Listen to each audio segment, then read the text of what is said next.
motivazione ufficiale: Premio Mondlò Magia d'inverno 2016 a Maria Chiara Sini per il suo incessante impegno e la sua costante opera di promozione dello scambio tra la cultura cinese e quella italiana, e sarda in particolare. Un riconoscimento che testimonia oggi quanto la ricerca di punti di contatto tra culture millenarie possa costituire l'unica via per lo sviluppo di relazioni pacifiche, virtuose e proficue tra i popoli. Non lo sapevo.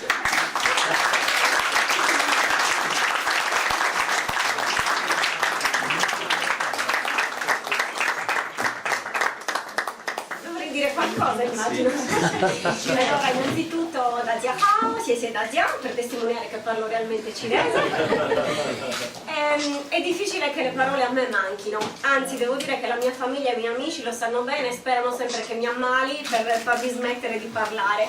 In questo caso devo dire che un po' mi mancano. Sento veramente di dire un grandissimo grazie, prima di tutto a Fabio, nonostante io sia un po' un outsider, anzi tantissimi quando mi vedono a Nuoro mi chiedono: ma sei straniera, sei araba, di dove sei? Non ti abbiamo mai visto a Nuoro.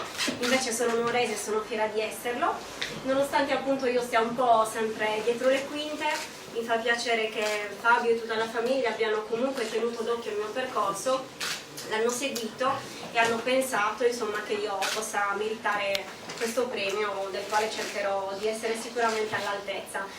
Ringrazio tantissimo Sandro che mi ha capito, mi sono sentita proprio compresa anche nelle mie particolarità, nelle mie follie, se mi permettete, quindi grazie Sandro, grazie a voi signori della Montblanc, di cui non ricordo i nomi uno ad uno, e spero che continuerete a seguirmi e che insieme, come dire, faremo squadra, non solo per portare tanta cultura, ma anche ovviamente ricadute economiche e sociali e quanto di più possa venirne di buono per la nostra città e per farla grande, per renderla di nuovo grande nel mondo, nel mio piccolo, seguendo l'esempio di nonno, di babbo e sicuramente con l'aiuto di tutti voi.